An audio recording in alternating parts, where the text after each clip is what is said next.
नमस्कार, मैं रवीश कुमार। नागरिकता कानून याद है आपको? कभी सोचा है कि यह कानून आज तक लागू क्यों नहीं हुआ? क्यों अभी तक इसके नियम नहीं बने हैं? जिस कानून को पास कराने के लिए मोदी सरकार आक्रोश की मुद्रा में आ गई, किसी की सुनने और पीछे हटने को राजी नहीं लगती थी, तब इस कानून को लागू करने के नियम अभी तक क्यों नहीं बने हैं? क्यों बार बार देश की संसद से सरकार को समय की मांग करनी पड़ती है कि 6 महीने का और समय दीजिए, नियम नहीं बने हैं? सरकार ने 7वीं बार विस्तार मांगा है। 36 महीनों में सरकार नागरिकता कानून को लागू करने के नियम नहीं बना सकी है। क्या आपको कुछ समझ में आता है कि आपके साथ क्या हो रहा है, क्या हो रहा था? ये मुद्दे आपके बीच से आए थे या आपके ऊपर थोप दिए गए थे ताकि आप अपने सवालों को भूल जाएं और इन मुद्दों को लेकर बहस में शामिल हो जाएं? आप नोट कीजिए तो पता लगेगा कि समय समय पर इसी तरह थीम और थ्योरी वाले मुद्दे लॉन्च किए जाते हैं, जिसे लेकर झूठ सच बहस करने के हजारों एंगल होते हैं। सच और तथ्य तो आप तक पहुंचते नहीं, झूठ और अफवाहों को लेकर इन मुद्दों को गर्म कर दिया जाता है। यह थीम और थ्योरी क्या है, इसकी एक छोटी सी झलक दिखाना चाहता हूं अपनी आज की त्वरित टिप्पणी में। आप देख रहे हैं रवीश कुमार ऑफिशियल यूट्यूब पर। इसे सब्सक्राइब जरूर कीजिए और हो सके तो ज्वाइन भी कीजिए। फेसबुक पर भी यह चैनल इसी तरह उपलब्ध है। 2019 का साल बेरोजगारी के मुद्दे से टकरा रहा था, मगर चुनाव से पहले बालाकोट हो जाता है और बेरोजगारी का मुद्दा हवा हो जाता है। एक तरफ नागरिकता रजिस्टर का मुद्दा देश भर में छाया हुआ था, तो दूसरी तरफ धारा 370 की समाप्ति और कश्मीर में लॉकडाउन का मुद्दा। इसी के साथ आता है नागरिकता कानून का मुद्दा। इन तीनों चारों मुद्दों की पैकेजिंग इस तरह से की जाती है कि 2019 का पूरा साल निकल जाता है और उस साल और उसके अगले साल के विधानसभा के चुनाव भी निकल जाते हैं। अगर आप इन तीनों की हालत का अध्ययन करेंगे, इनके आसपास दिए गए बयानों को देखेंगे, तो खेल समझ आएगा कि किस तरह ऊपर से मुद्दे थोपे गए और नीचे जनता को उलझा दिया गया कि वह आपस में भिड़ती रहे। 2019 के लोकसभा चुनाव के कुछ महीनों बाद अगस्त में कश्मीर में धारा 370 हटा दी जाती है और कश्मीर में लंबे समय के लिए लॉकडाउन कर दिया जाता है। ना नोटबंदी से आतंकवाद कम हुआ, ना कश्मीर में धारा 370 के हटाने से। अब तो कश्मीरी पंडितों को भी आतंकवादियों ने निशाना बनाना शुरू कर दिया है। और ना ही कश्मीर में अभी तक चुनाव हुए हैं। जून 2021 की खबरों को पलट कर देखिए। प्रधानमंत्री ने कश्मीर के नेताओं के साथ सर्वदलीय बैठक बुलाई थी। धारा 370 हटाने के बाद इस तरह की यह पहली बैठक थी। हेडलाइन बनी कि कश्मीर में जल्दी चुनाव हो सकते हैं, मगर 2022 भी बीत गया। पूछिए तो सही कि उस बैठक में किए गए वादों का क्या नतीजा निकला। इन तीनों मुद्दों की चर्चा पूरी तरह से बंद तो नहीं हुई है, मगर कोई सरकार से पलटकर सवाल ही नहीं करता है। बयान आते हैं और छपकर नेपथ्य में चले जाते हैं, बैकग्राउंड में। असम में नागरिकता रजिस्टर बनाने का काम चला और लाखों लोग भयंकर असुरक्षा की तरफ धकेल दिए गए। कुछ सदमे और दुर्घटना से भी मारे गए। दूसरे राज्यों के अल्पसंख्यक समुदायों में कागज बनवाने की होड़ मच गई। मौका देखकर नेता और डराने लग गए कि कागज तो दिखाना पड़ेगा। एक समुदाय को डरते देखकर एक बहुसंख्यक समुदाय के लोग सीना फुलाने लग गए। उन्हें लगा कि तुष्टीकरण की राजनीति अब खत्म हो रही है, कुछ नया होने वाला है। लेकिन कभी पूछिए तो सही कि किसकी तुष्टीकरण के लिए असम के चुनावों में नागरिकता कानून को छोड़ दिया गया? सुप्रीम कोर्ट के निर्देशन में हुए नागरिकता रजिस्टर के काम को स्वीकार नहीं किया गया? इतिहास का इंतजार मत कीजिए, आज ही अपनी आंखों के सामने बनते इस इतिहास को ठीक से देख लीजिए। भ्रम फैलाया गया कि असम में रहने वाला एक समुदाय घुसपैठिया है। नागरिकता रजिस्टर से करीब 19-20 लाख लोग ही अलग से निकले। इसमें बहुसंख्यक समुदाय के लोग भी आ गए। ऐसे भी सवाल उठे। कांग्रेस ने आरोप लगा दिया कि इसमें तो 12 लाख हिंदू हैं और बंगाली हिंदू हैं। इसके बाद से तो इस रजिस्टर का पता ही नहीं चला कि यह रजिस्टर गया कहां। नागरिकता कानून और नागरिकता रजिस्टर को आप अलग कर सकते हैं, मगर दोनों उसी थीम का हिस्सा हैं जो एक पैकेज के तहत 2019 का सारा टाइम खराब कर रहे थे। आपने कितना वक्त लगाया होगा उस साल हुए इन मुद्दों में, इसका हिसाब कीजिए तो अपने बर्बाद हुए वक्त के लिए ही सही सवाल तो पूछ लीजिए। सुप्रीम कोर्ट के निर्देशन में एनआरसी हुई, असम सरकार ने स्वीकार नहीं किया। यही नहीं, मई 2022 में असम में नागरिकता रजिस्टर बनाने की संस्था के नए प्रमुख हितेश देव शर्मा ने पुराने प्रमुख प्रतीक हाजेला के खिलाफ एफआईआर करा दी, जो सुप्रीम कोर्ट के निर्देशन में एनआरसी करा रहे थे। इन पर आरोप लगाया गया कि प्रतीक हाजेला ने जानबूझकर ऐसे सॉफ्टवेयर खरीदे जिससे सही तरीके से चेकिंग ना हो सके। उन पर राष्ट्रीय सुरक्षा पर असर डालने के भी आरोप लगाए गए। इतना गंभीर आरोप लगा दिया गया तो इस मामले में अभी तक क्या हुआ? प्रतीक हाजेला कहां है और इन सवालों को लेकर क्यों नहीं मुद्दे बनाए जाते हैं? क्या प्रतीक हाजेला के खिलाफ कोई कार्रवाई हुई? मुख्यमंत्री हेमंत बिस्वा शर्मा ने भी प्रतीक हाजेला पर गलतियों से भरी एनआरसी के लिए गंभीर आरोप लगाए थे। क्या यह सब केवल हेडलाइन के लिए होता है, लोगों को बहस में झोंकने के लिए होता है? इस तरह से खबरों को पलटिए, पुरानी बहसों को याद कीजिए, आप देख पाएंगे कि क्यों बार बार थीम और थ्योरी वाले मुद्दे लॉन्च किए जाते हैं। इसलिए कि आपको पुराने मुद्दे याद ना आए और आज के अपने मुद्दे आप भूल जाएं। आप 2019 में न्यूज चैनलों के डिबेट के टॉपिक को निकाल कर देखिए, सब मौजूद है यूट्यूब के तहखाने में।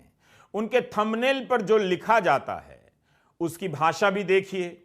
उन डिबेट में सरकार के प्रवक्ता और एंकर मिलकर जिस तरह से ललकार रहे थे उसकी भी भाषा देखिए।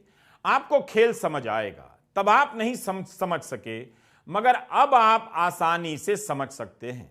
सारे मुद्दों को आप एक पैकेज की तरह देखते रहिए, तब दिखेगा कि किस तरह से एक समुदाय को अपमानित किया गया, उसके बहाने बहुसंख्यक समुदाय में नकली गुस्सा भरा गया, जैसे देश की सभी समस्याओं की वजह अल्पसंख्यक समुदाय हैं। और यही 3-4 मुद्दे हैं। मंत्रियों और बीजेपी नेताओं की तरफ से हुंकारे भी भरी जाने लगी उस वक्त कि पूरे देश में नागरिकता सर्वे होगा, एनआरसी होगी, रजिस्टर बनाएंगे। 21 नवंबर 2019 को राज्यसभा में अमित शाह ने कहा कि पूरे देश में national register of citizen NRC की प्रक्रिया होगी और जब यह होगा तब असम में स्वाभाविक रूप से फिर से की जाएगी।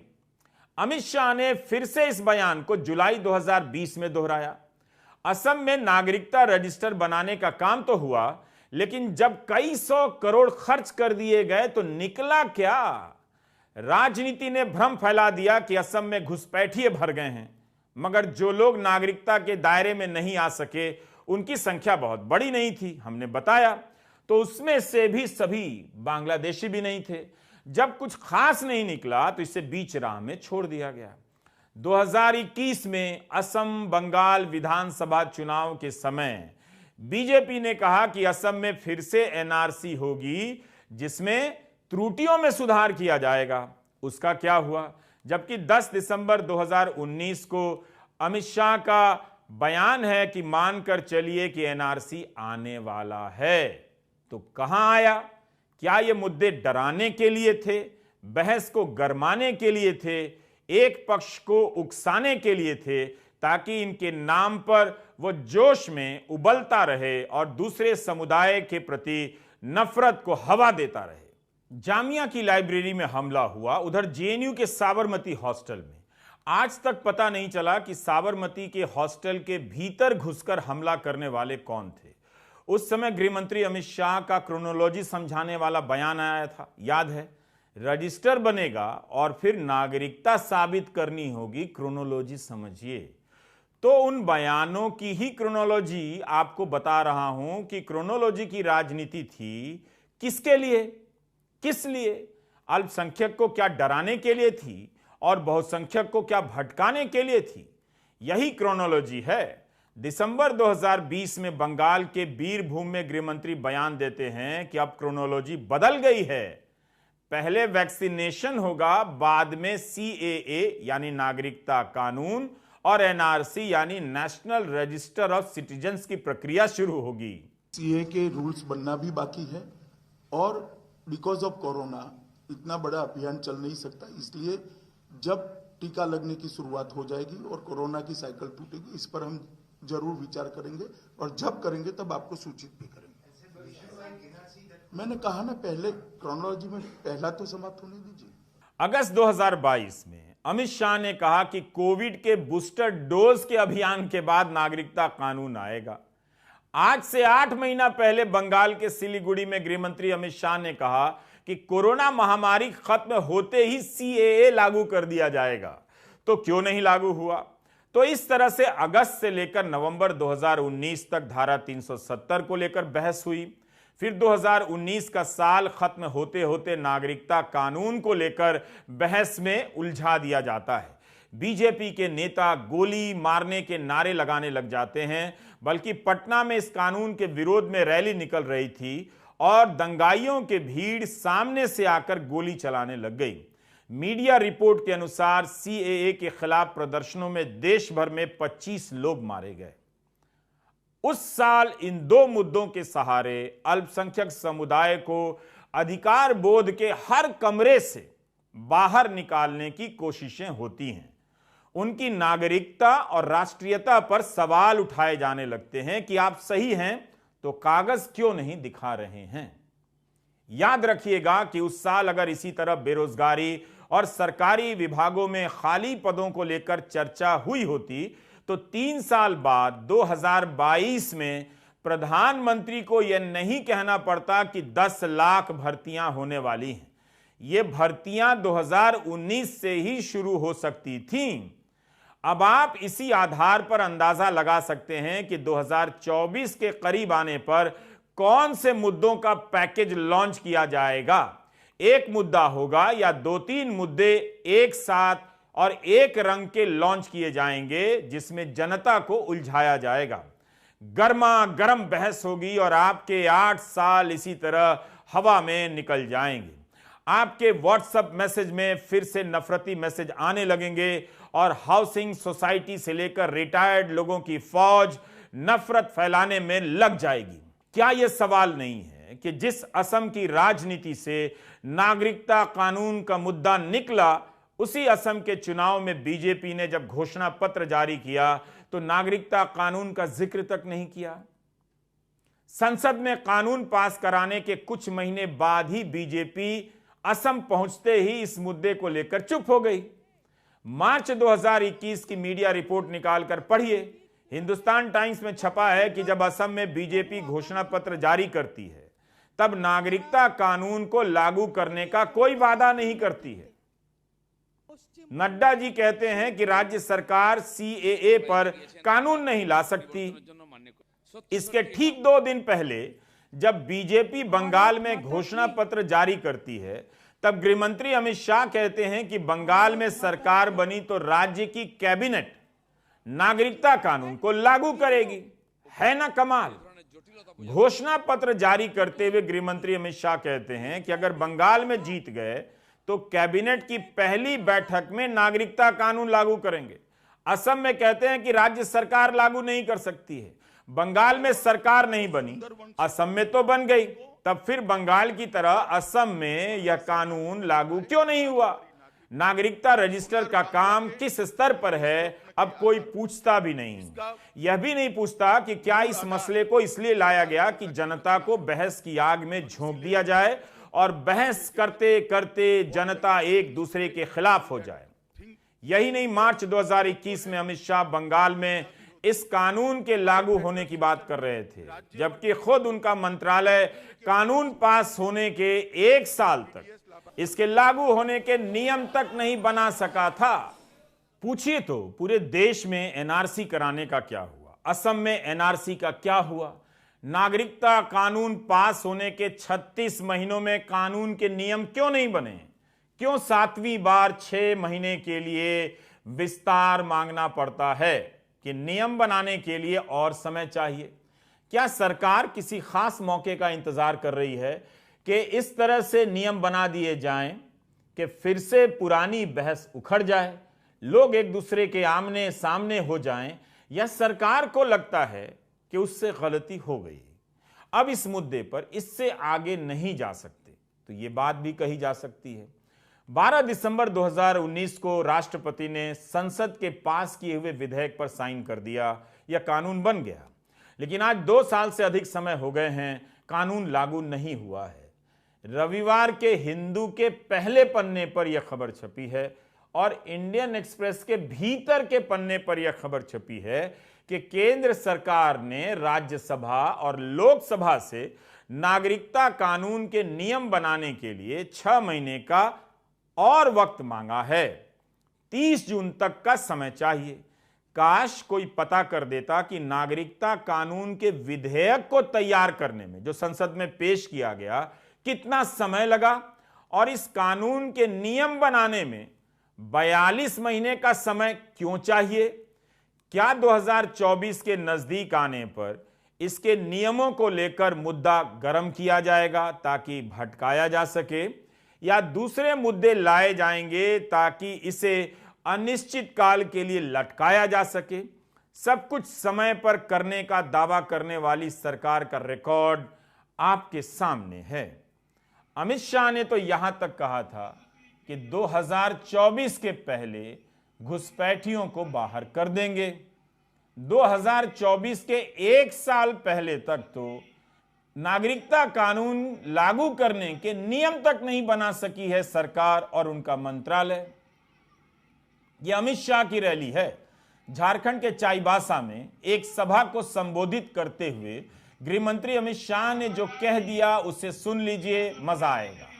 उन्होंने खुद ही बता दिया कि उनकी पार्टी के विधायक बाबूलाल मरांडी ने झारखंड में हेमंत सोरेन की सरकार बदलने के लिए कहा था, लेकिन उन्होंने कहा कि लोकतंत्र में चुनी हुई सरकार नहीं बदली जा सकती।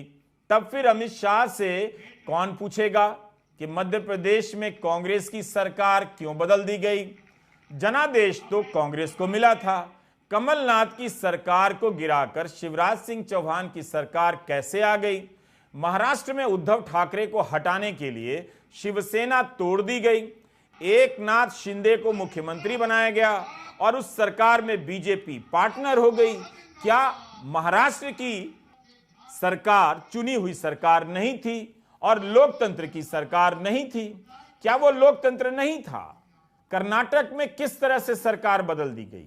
अमित शाह ही बेहतर बता सकते हैं कि उनकी पार्टी के विधायक ने बदलने के लिए कहा, या जनता दल सेक्युलर के विधायकों ने, या मुख्यमंत्री एचडी कुमारस्वामी ने कहा कि हमारी सरकार बदल दीजिए, हमें कुर्सी से हटा दीजिए, अपनी बना लीजिए। गोवा, अरुणाचल, मणिपुर में जो सरकारें बदली गईं, दूसरी पार्टियों को तोड़कर बनाई गईं, क्या वो लोकतंत्र की सरकारें नहीं थीं?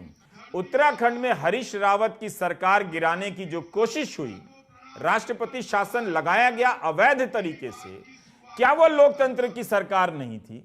अमित शाह का यह बयान अजीब लगता है। एक तो खुद ही बता रहे हैं कि उनकी पार्टी के विधायक उनसे सरकार गिराने के लिए कहते हैं और ऊपर से दावा भी करते हैं कि लोकतंत्र में इस तरह से सरकार नहीं बदली जाती है। झारखंड सरकार ने केवल और केवल भ्रष्टाचार करने का काम किया। मुझे बाबूलाल जी ने कहा सरकार बदल दो। बाबूलाल जी, लोकतंत्र है, सरकार मैं नहीं बदल सकता, मगर मैं इतना जरूर कहता हूं कि इस बार जो परिणाम आने वाले हैं, झारखंड की सरकार निश्चित रूप से परिवर्तन करने जा रही है। झारखंड की जनता परिवर्तन करेगी। राजनीति में लगता है कि अब अमित शाह कभी कभी आनंद के लिए भी बोलने लगे हैं। वैसे बड़े नेता अक्सर कुछ बातें मजे के लिए भी बोल जाते हैं। कहीं वे ये भी ना बोल जाएं कि मध्य प्रदेश में किसने कहा था कि कमलनाथ की सरकार बदल दो, लोकतंत्र की चिंता मत करो। कर्नाटक और महाराष्ट्र में किसने कहा कि सरकार बदल दो, लोकतंत्र की चिंता मत करो। यह भी बता दें कि किसने कहा था कि झारखंड में सरकार मत बदलो, कम से कम यहां लोकतंत्र की चिंता कर लीजिए। Do you get my point? बहरहाल कोई बाबूलाल मरांडी से भी पूछ सकता है कि सरकार बदलने के लिए आप अमित शाह के पास कब गए थे, क्यों गए थे? विपक्ष की हर सरकार इस डर में चलती है कि कब गिरा दी जाएगी, जांच एजेंसियां आ जाएंगी और गिराने की गति बढ़ जाएगी। यह भी संबंध जोड़े जाते हैं, आरोप लगाए जाते हैं, चर्चाएं चलती रहती हैं और कोशिशों की खबरें भी आती हैं। उससे उन सरकारों का कितना वक्त बर्बाद होता है, इसकी कल्पना कीजिए। क्या इससे जनता का नुकसान नहीं होता है? राजस्थान में यह कितने दिनों तक ड्रामा चला। कई राज्यों के मुख्यमंत्रियों के बयान हैं कि उनकी सरकार गिराने की कोशिश हो रही है। अमित शाह ही बता सकते हैं कि कहां कहां उन्होंने लोकतंत्र के कारण सरकार नहीं बदली और कहां कहां बदल दी। सरकार से सवाल पूछना बंद सा हो गया है। जो सरकार मजबूत होने का दावा करती है, उसी के सामने सारे सवाल कमजोर कर दिए जाते हैं। दुनिया भर में तरह तरह से लोकतंत्र का गला घोंटा जा रहा है। ईरान में हिजाब के खिलाफ प्रदर्शन करने के आरोप में 4 लोगों को फांसी दी जा चुकी है। 7 जनवरी को 2 पुरुषों को भी फांसी दी गई। इसी केस में 3 और लोगों को सजाए मौत मिली हुई है। मीडिया रिपोर्ट के अनुसार अभी 26 लोगों को फांसी की सजा मिलने का खतरा है। कहा जा रहा है कि ट्रायल भी सही से नहीं हो रहा, फांसी से पहले परिवार वालों से मिलने भी नहीं दिया जा रहा है। नजर घुमाकर देखिए तो एक जगह जब लोकतंत्र की हत्या होती है तो उससे दूर दूसरी जगह पर अलग तरीके से उसका गला दबाया जाता है। हिंदू अखबार में खबर छपी है कि चीन ने 1000 लोगों के सोशल मीडिया अकाउंट बैन कर दिए हैं जो सरकार की कोविड नीतियों की आलोचना करते हैं। क्या आप ऐसी खबरों को दूर का मानकर छोड़ देते हैं? अगर ऐसा है, जो अपने करीब हो रही घटनाओं को ही ठीक से देख लीजिए, फिर पता चलेगा कि जो उनके साथ हो रहा है वो भी आपके साथ किसी ना किसी रूप में हो रहा है। आप चाहते हैं कि वीडियो लंबा हो। न्यूज़ चैनल में हर काम के लिए अलग अलग विभाग होते हैं, अलग अलग लोग होते हैं। हम न्यूज़ चैनल नहीं हैं, इसलिए एडिट से लेकर लिखने में वक्त लगता है। आपको भी सब्र करना होगा और हमें भी। आप सभी के कमेंट पढ़ता रहता हूं, सुझाव देते रहिए। आप सभी का शुक्रिया। लेकिन अपने परिचितों को जरूर बताइए कि रवीश कुमार ऑफिशियल कैसे फॉलो करते हैं, ज्वाइन करते हैं। यूट्यूब पर भी और फेसबुक पर भी बहुत सारे नकली चैनल बन गए हैं, उन्हें मत कीजिए, असली पर ज्वाइन कीजिए। जहां जहां सत्ता ताकतवर हो रही है, उसे लगता है कि वह जनता का दाना पानी बंद कर सकती है। हर जगह चौकस रहिए, हर जगह के लोगों के लिए चौकस रहिए। देखने की आदत जरा बदल लीजिए। नमस्कार, मैं रवीश कुमार।